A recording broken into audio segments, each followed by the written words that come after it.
Viva Voz, com Vera Magalhães.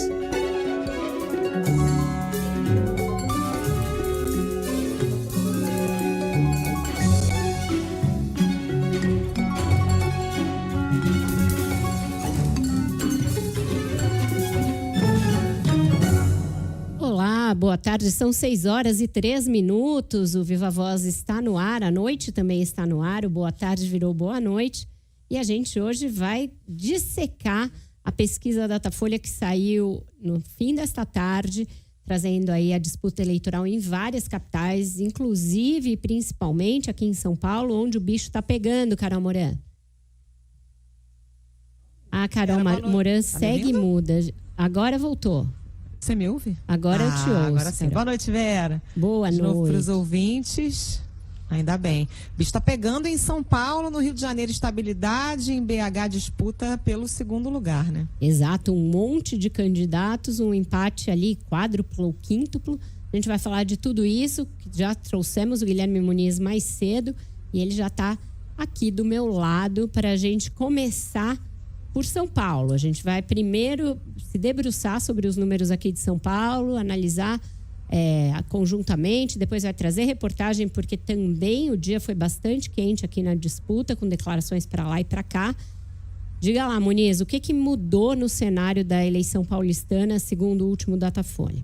Oi, Vera, boa noite para você, para a Carol mais uma vez, para os ouvintes. Bom, a principal novidade aí é que o influenciador e coach Pablo Marçal, do PRTB, aparece agora tecnicamente empatado em primeiro lugar com Guilherme Boulos, do PSOL, e com o atual prefeito Ricardo Nunes, do MDB, na pesquisa que foi divulgada há pouco. Marçal cresceu 7 pontos percentuais desde o último levantamento, então foi de 14% para 21%, enquanto Boulos oscilou de 22% para 23%, e Nunes caiu 4 pontos, de 23% para 19%. E eles estão tecnicamente empatados porque a pesquisa tem margem de erro de 3 pontos percentuais, portanto, dentro dessa margem, todos eles estão ali nesse primeiro pelotão de candidatos.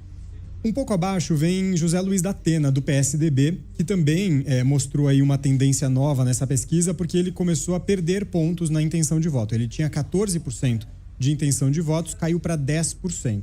Já Tabata Amaral, do PSB, foi de 7% para 8%, enquanto Marina Helena, do Novo, permaneceu com os mesmos 4% que ela tinha antes.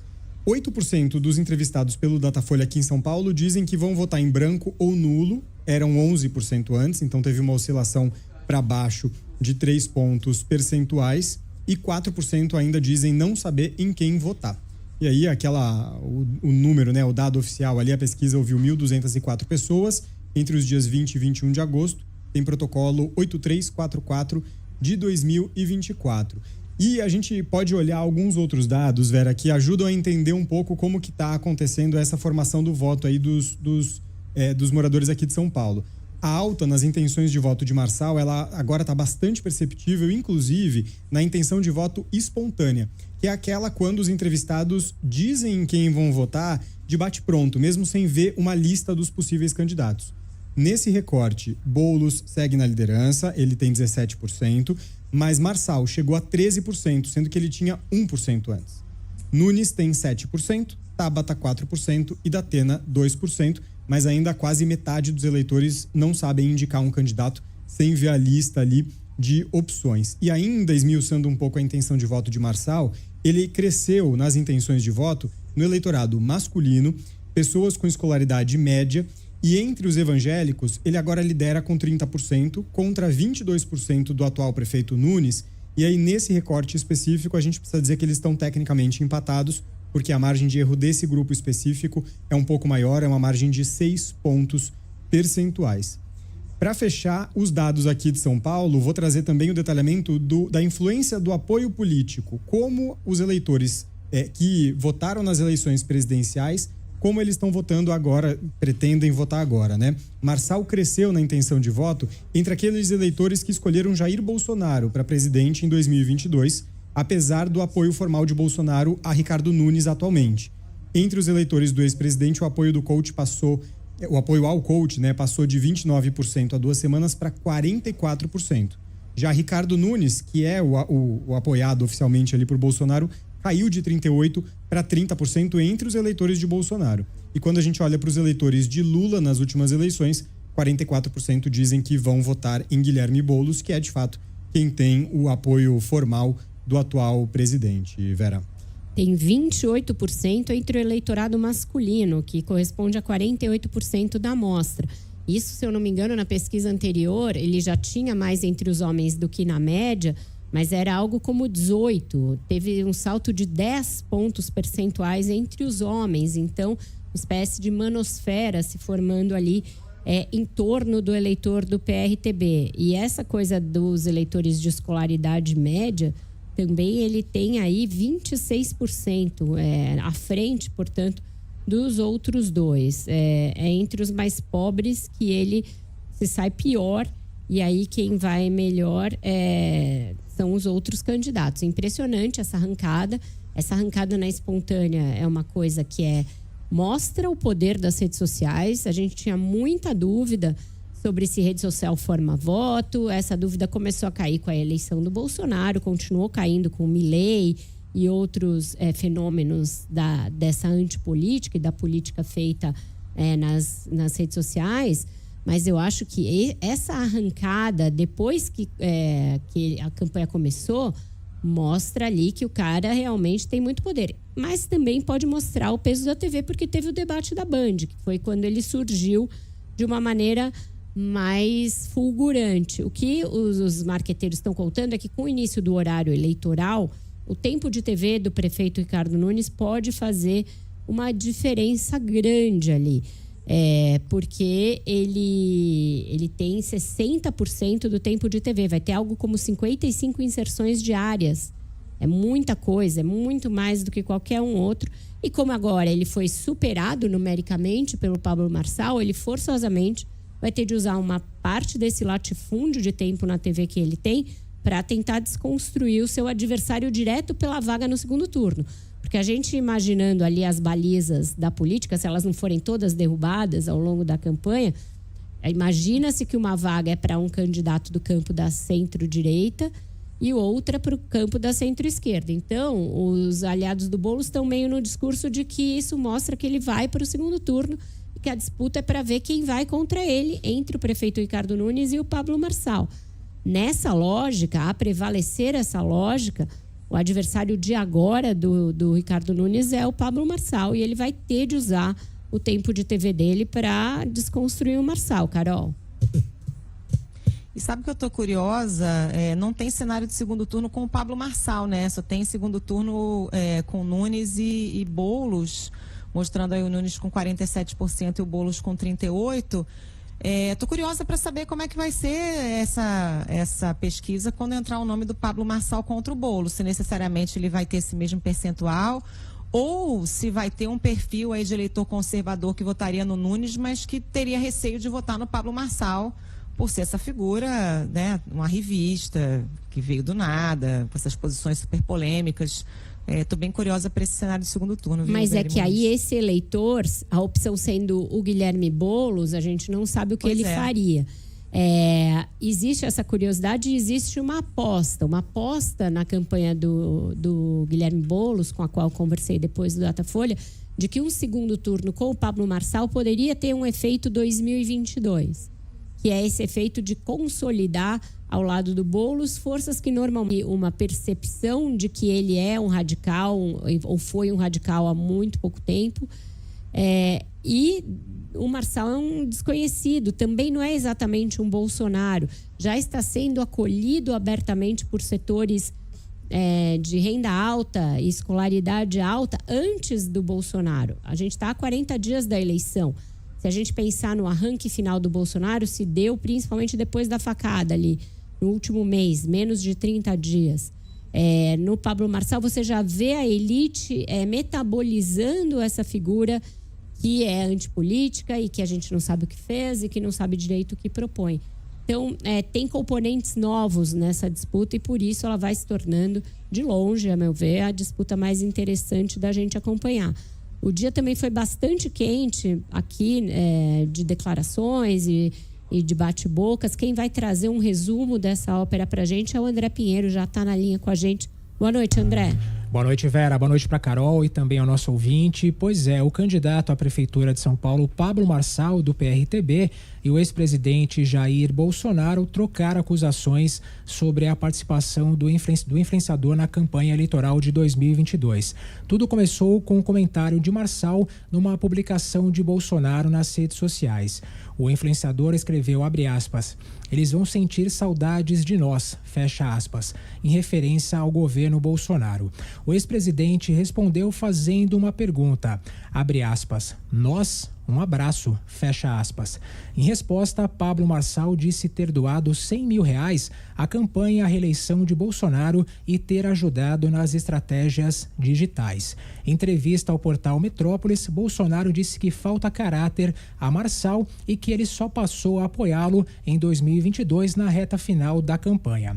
Já o deputado federal Eduardo Bolsonaro começou a publicar uma série de vídeos que tem o objetivo de deixar claro o apoio da família ao prefeito de São Paulo e candidato à reeleição Ricardo Nunes, do MDB. Na primeira gravação, Eduardo disse que vê a intenção do candidato Pablo Marçal em se tornar maior do que o próprio Bolsonaro como líder da direita. Nunes não entrou nesse mérito ao comentar o vídeo de Eduardo. Ele disse acreditar que a motivação do vídeo está relacionada às mentiras de Pablo Marçal. É porque a gente tem aí um candidato que ele é terrível, né? Falar do tal do M dele é um M de mentira, então ele faz recortes, ele pegou um vídeo anterior do Eduardo Bolsonaro e ele corta como se estivesse tendo apoio. Vai tendo vídeos e a gente vai esclarecendo e demonstrando o caráter, né, do rapaz lá do Marçal. A campanha de Nunes vê o momento como uma oportunidade de diminuir a tensão entre Bolsonaro e o prefeito. Na última sexta-feira, Ricardo Nunes e o deputado federal Eduardo Bolsonaro se encontraram e gravaram um vídeo. O material será publicado em partes nas redes sociais. Uma das edições mostra Eduardo dizendo que assume o risco de apoiar Nunes. O deputado diz ainda que Nunes é imperfeito como ele. Em um outro vídeo que ainda será publicado, Nunes também deixa claro que não apoia a ex-candidata Joyce Hasselmann.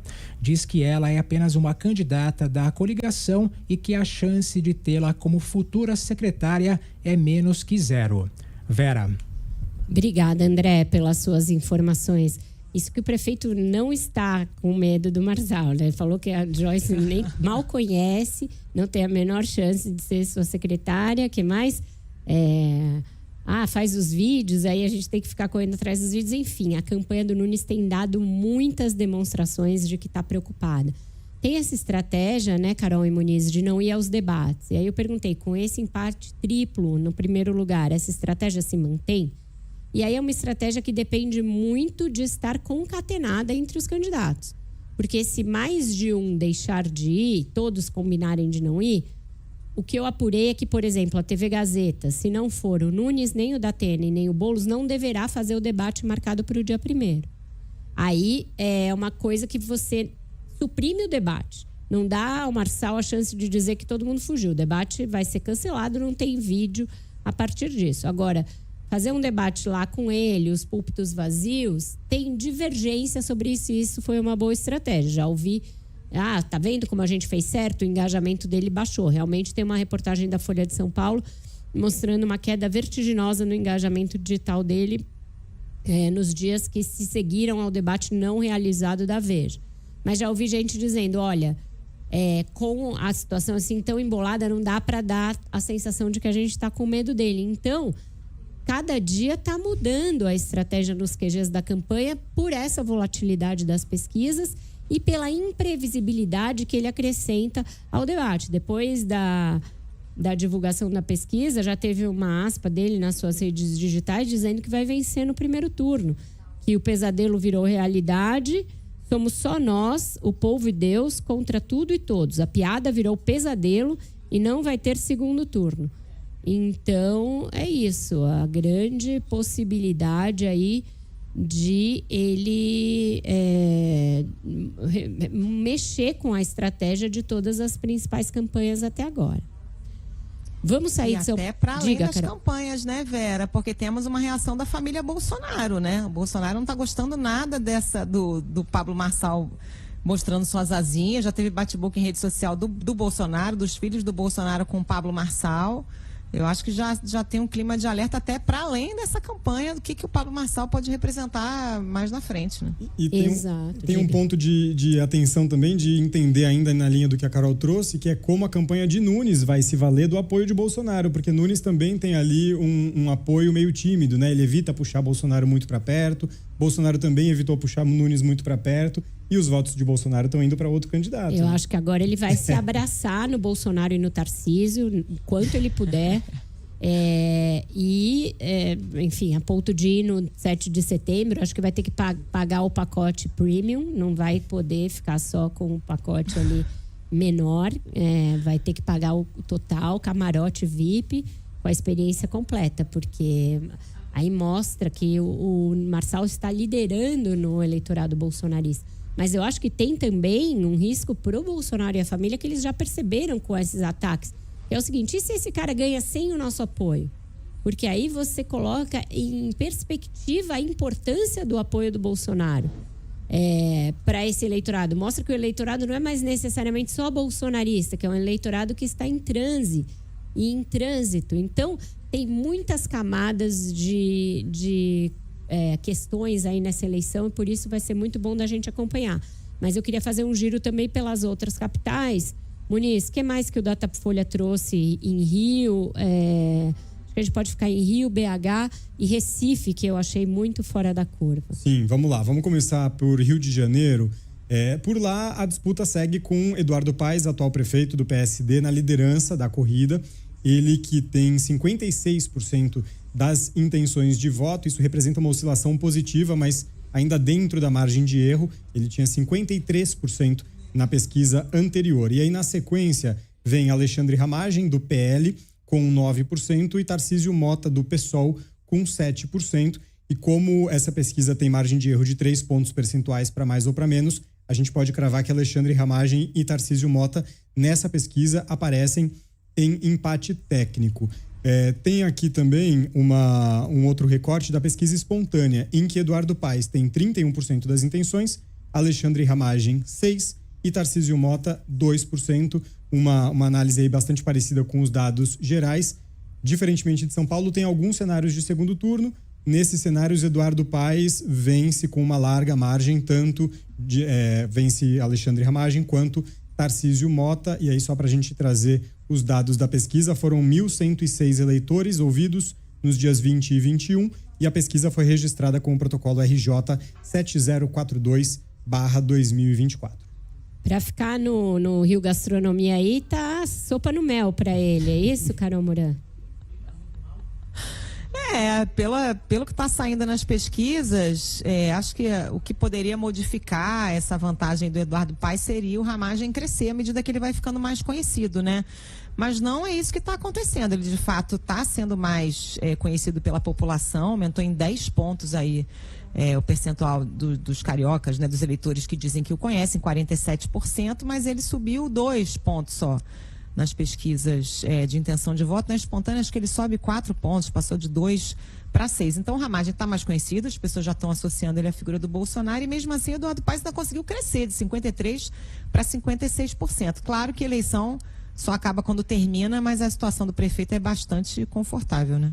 Exatamente. Ele tem aí dito, e aliados dele têm procurado adotar um discurso ali comedido e evitar comemorar antes da hora, porque na eleição do Witzel, lá em 2018, ele era favorito, largou como favorito e perdeu aquela eleição. Então, ele tem um trauma aí que ele pretende, né? Agora, ele já exorcizou quando foi eleito, depois prefeito, e pretende exorcizar de vez e engavetar esse trauma para ir pensar num voo mais lá adiante. Mas eu tenho notado uma tentativa de não calçar muito rápido o salto alto. E em Belo Horizonte, Muniz, o que está acontecendo por lá? Olha, Vera, por lá, Mauro Tramonte, do Republicanos, lidera com 27% e vem na sequência ali Carlos Viana, do Podemos, com 12%, e ainda nesse segundo pelotão, Fouad Noman, do PSD, e Bruno Engler, do PL, e Duda Salabert, do PDT, esses 3 candidatos com 10% cada,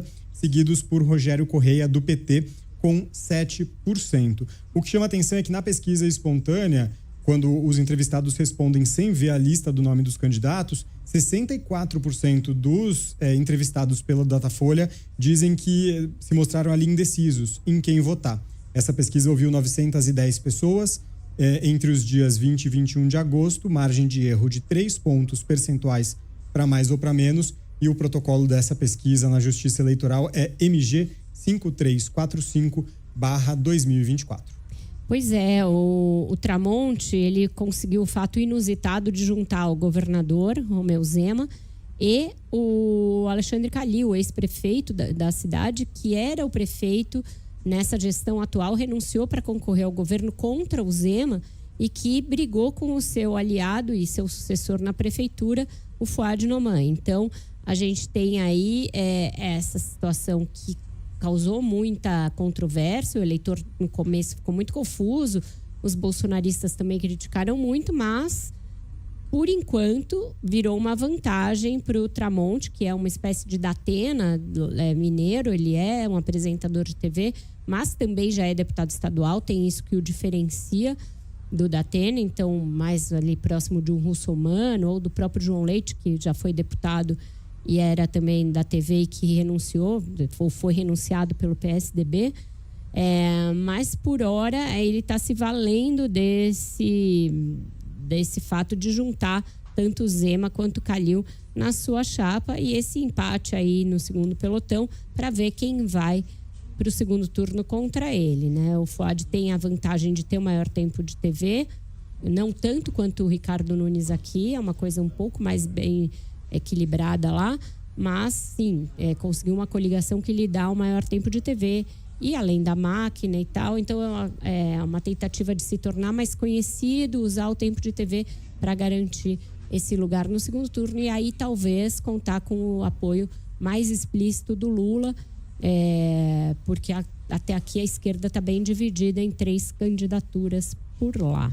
E agora a situação inversa. O que está acontecendo no Recife, Guilherme Muniz? Me conta. Vera, no Recife os números aí são bem diferentes de todos os outros lugares. A pesquisa da Datafolha mostra João Campos, do PSB, atual prefeito, com 76%. 76%. E isso ainda é uma oscilação positiva, viu? Ele estava com 75% na pesquisa anterior, oscilou 1% na margem, 1 ponto na margem de erro, foi para 76%. Então, certamente está bastante tranquilo nessa campanha. Na sequência, os 2 principais candidatos são Gilson Machado, do PL, com 6%, e Daniel Coelho, do PSD, com 5%. E aí, o que chama a atenção nesses números, quando a gente olha ali na rejeição, é que João Campos tem 7% de rejeição, uma rejeição baixíssima, enquanto esses outros candidatos que eu mencionei, Gilson Machado tem 34% e Daniel Coelho 28%.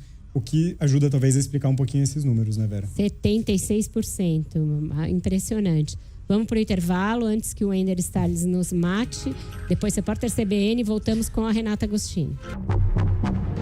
Estamos de volta com o Viva Voz e antes da Renata Agostini, a gente vai diretamente para o Acre com o Yuri Marcel, porque tem notícia, teve apagão. Yuri, conta pra gente o que está acontecendo. É isso mesmo, Vera. Muito boa noite para vocês. Boa tarde aqui pra gente, né? Ainda são 4h31 aqui. E foi isso mesmo. Um apagão deixou o Acre, o estado do Acre, o estado de Rondônia e ao menos uma cidade no Mato Grosso sem energia elétrica agora nessa tarde. Segundo a OMS, houve um perda do sistema de transmissão em corrente contínua lá no Complexo do Madeira, que faz parte do linhão que interliga o Acre e Rondônia. Aqui no Acre, ao menos 217 mil pessoas foram afetadas, mas estão sem energia elétrica até o momento. E a gente ainda está apurando quantas pessoas estão em Rondônia e no Mato Grosso sofrendo com o mesmo problema, né? A gente entrou em contato com a Energisa, que atende o sistema, e eles disseram que foi um evento externo no sistema interligado nacional. né? A recomposição do sistema teve início às 17h10 no horário de Brasília, e eles acreditam que até o momento já foi recomposto 50 miliwatts de cargas, né?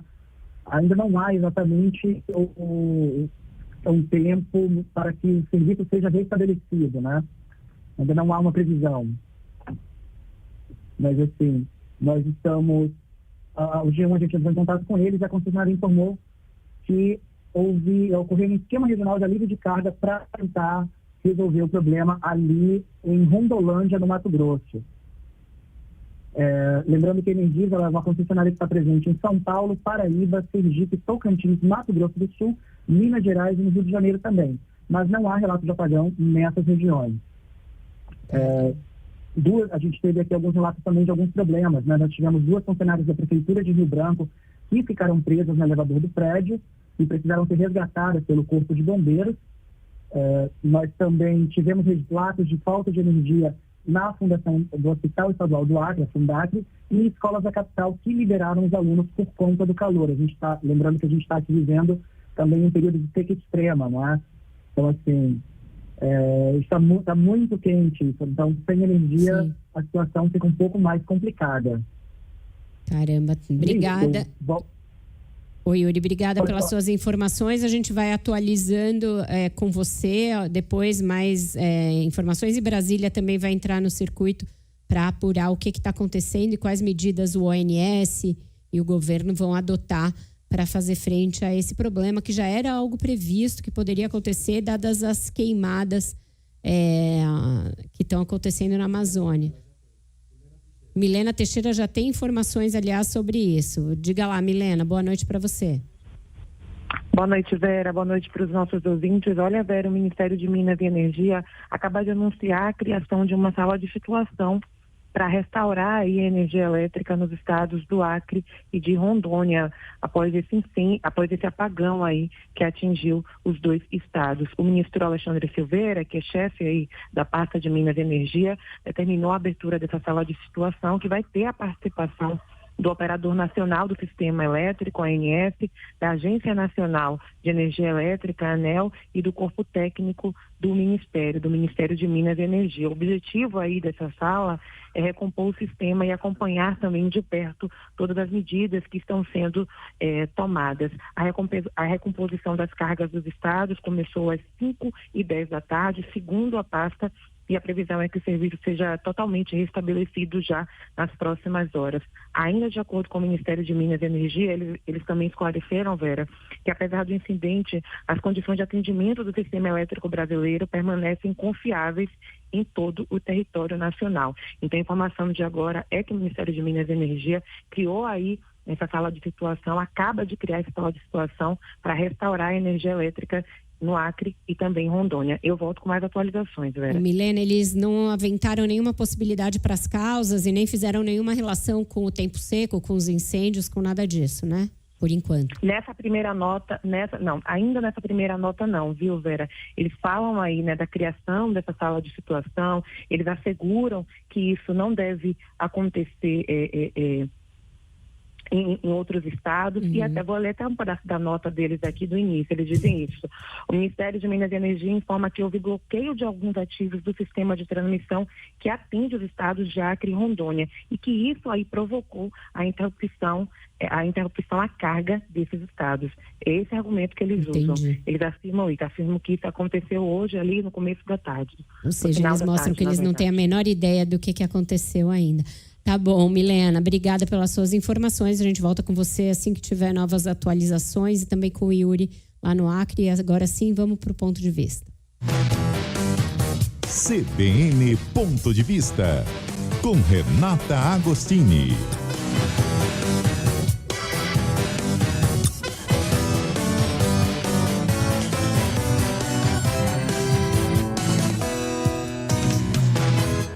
Olá, boa noite. Renata Agostini, te demos um chá de cadeira hoje, minha amiga. Boa noite para você.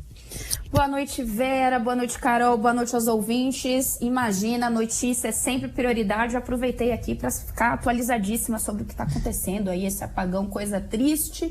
Mas agora eu já estou informada, já sei em que pé está e, especialmente, o que o governo ainda tem que nos explicar. Pois é, a gente tem novidade em outro campo aí, que você vai trazer para a gente, que é outro campo que também está ficando muito quente, que é a sucessão no Banco Central.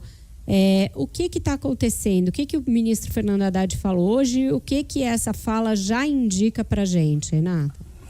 Eu diria, Vera, Carol, que nós estamos em conclave já, o Colégio de Cardeais já está reunido, estamos ali esperando a corzinha da fumaça. Basicamente, é o que o pessoal lá da equipe do Fernando Haddad, do ministro Fernando Haddad, está indicando. Quem está nos acompanhando, acho que lembra, né, quando tem a escolha do próximo Papa, ficam lá toda a cúpula da igreja reunida e quando tem uma decisão sai a fumacinha branca, enquanto não se tem a decisão sai a fumacinha ali, né, cinza, né, normal. E é basicamente isso que está acontecendo nesses últimos dias, porque tinha gente apostando que já saía a confirmação do sucessor de Roberto Campos Neto na presidência do Banco Central essa semana.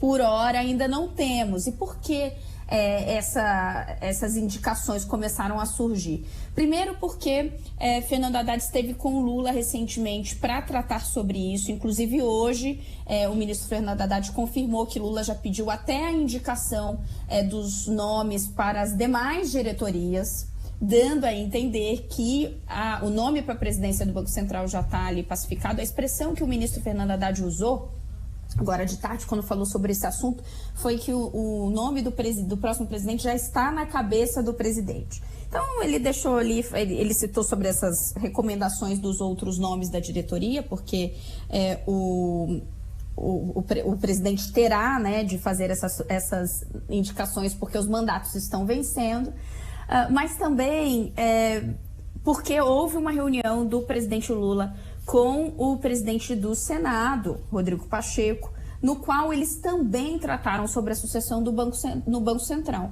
Por que com Pacheco? Porque cabe ao Senado promover a sabatina e aprovar o nome do novo chefe da autoridade monetária. O plano, inclusive, que está sendo discutido é tentar já fazer essa sabatina antes das eleições. Então, para que nós tenhamos chance desse plano ser executado, Lula teria de já mostrar a sua mão em breve, né? Daí toda essa ansiedade, daí essa minha brincadeira que já estamos com o Colégio de Cardeais reunidos. E agora, quem é esse nome? Ninguém aposta que teremos surpresa. Ninguém está mapeando um nome que esteja correndo por fora de Gabriel Galípolo. Pelo menos das pessoas que eu estou conversando, né, na equipe econômica, todos eles citam Gabriel Galípolo como o mais cotado. Hoje, inclusive, em entrevista à Globo News, o líder do governo no Senado, senador Jacques Wagner, citou o nome de Gabriel Galípolo, disse que é o nome dele que está em alta, né? Claro, não sei se será ele, todo mundo fazendo esse head, porque ninguém vai se antecipar para furar o presidente da República. Mas, publicamente, nos bastidores, não está surgindo nenhum outro nome. Ou seja, se Lula resolver fugir desse script, vai pegar muita gente no contrapé. Agora, Renata, enquanto isso, o Galípolo já está tendo que explicar suas próprias declarações, né? Porque ele, como provável futuro presidente do Banco Central, qualquer coisa que ele fale já afeta os mercados. Exato, não que Gabriel Galípolo não saiba o poder da fala, né, de quem está ali numa cadeira como a que ele ocupa hoje, que ele é diretor de política monetária, né, não que ele, como um operador do mercado experiente, né, gente, antes do Gabriel Galípolo ser chamado para ser o número 2 de Fernando Haddad e depois, posteriormente, indicado para essa posição no Banco Central, ele tinha ali uma estrada no mercado financeiro. Porém, o que ele está sentindo agora na pele é que essas palavras têm de ser muito bem medidas, muito bem calculadas, especialmente para alguém que já há muitos meses vem sendo apontado como sucessor de Campos Neto na presidência do Banco Central. Então, o que ele fez hoje, num evento que ele participou, foi tentar colocar a bola no chão sobre declarações que ele deu recentemente, quando ele disse que uma eventual elevação da taxa de juros Isso também estava na mesa, também era uma hipótese.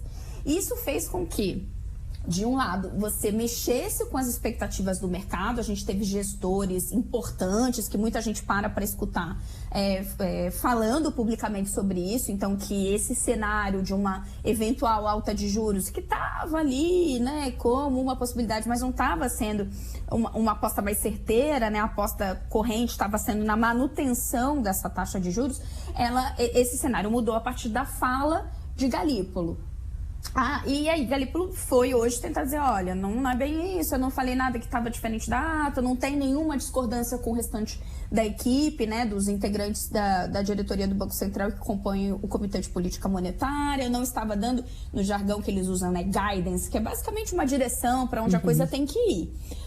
O que eu achei interessante a despeito disso é que Galípolo vai ter que intensificar o seu treinamento a partir de agora. Não sendo ele, claro, né, o nome de fato escolhido pelo presidente Luiz Inácio Lula da Silva, como Brasília está esperando, ele vai ter de fazer ali uma corrida para se preparar para a sabatina no Senado, né, para passar por esse crivo dos senadores. A princípio também não parece algo espinhoso, as indicações iniciais, né, que não é algo... A gente já viu sabatinas em que se tinha muita especulação sobre o quanto o Senado ia complicar. Não parece, a princípio, esse o caso. Mas ele terá de fazer essa preparação e terá de se empenhar nessa transição.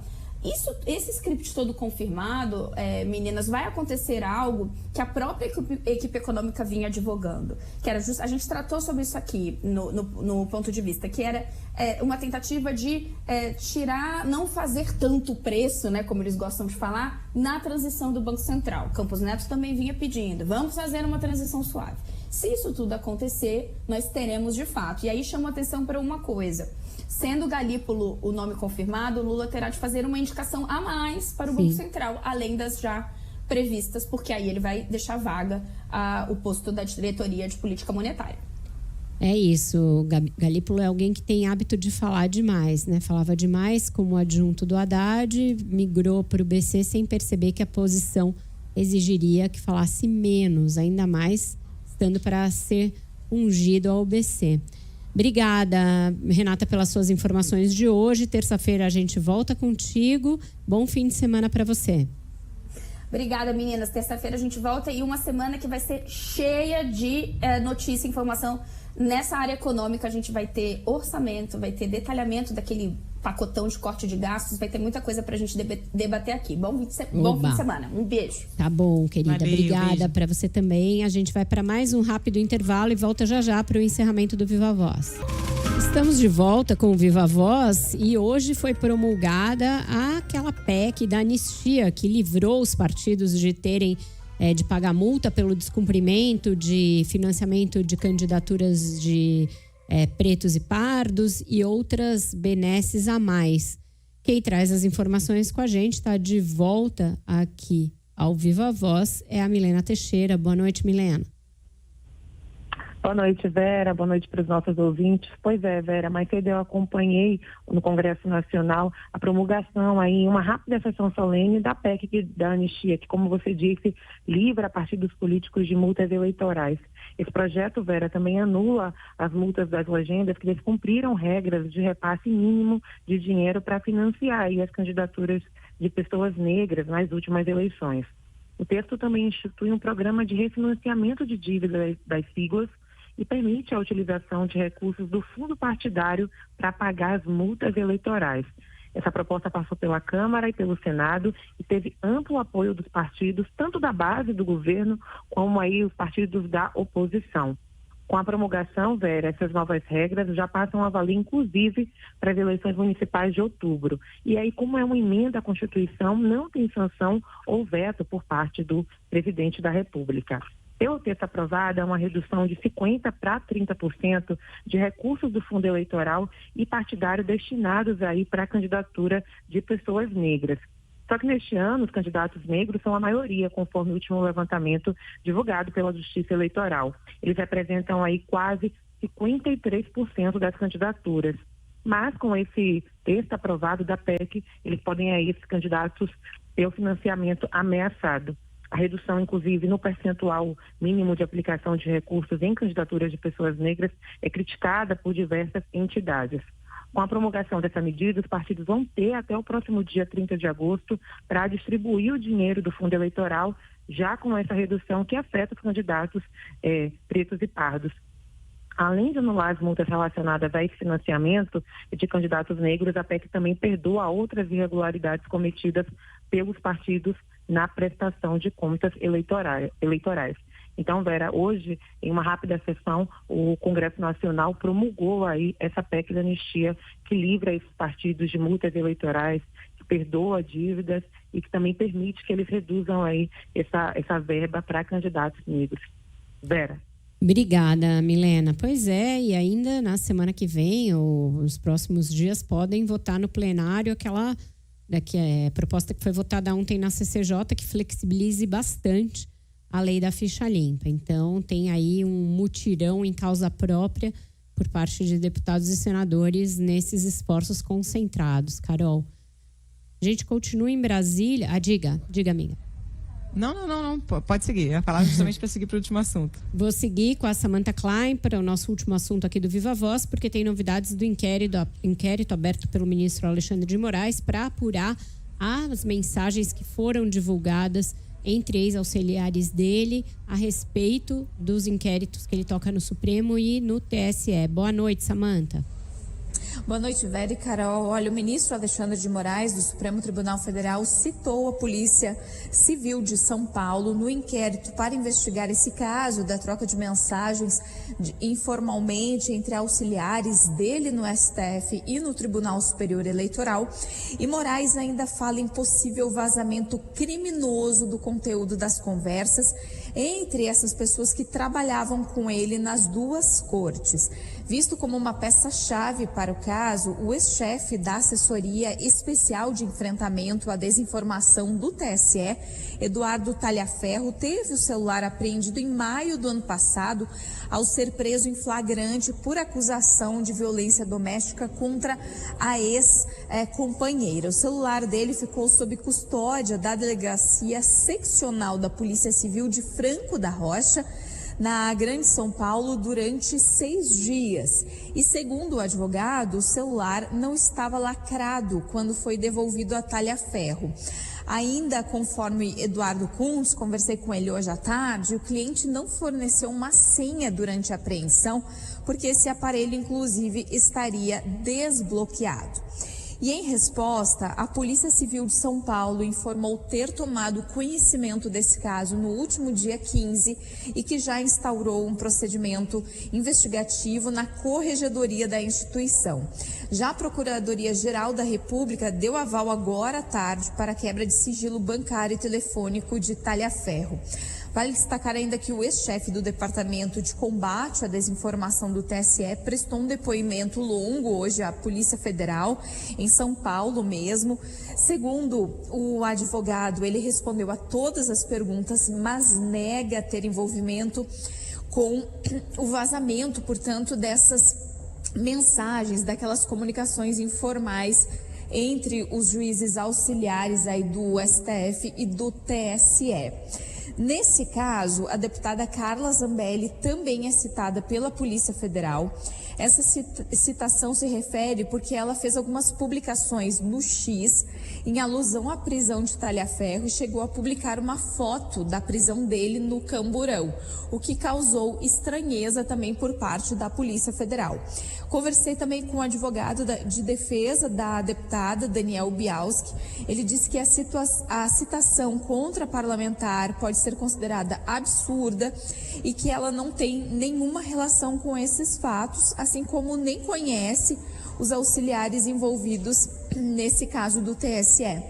Ele ainda disse o seguinte, Vera e Carol: a vinculação do nome dela é feita por alguém querendo prejudicar e mascarar os verdadeiros autores desse vazamento criminoso. Com vocês. Obrigada, Samantha, pelas suas informações. É um caso aí que também vai render ainda pano para manga.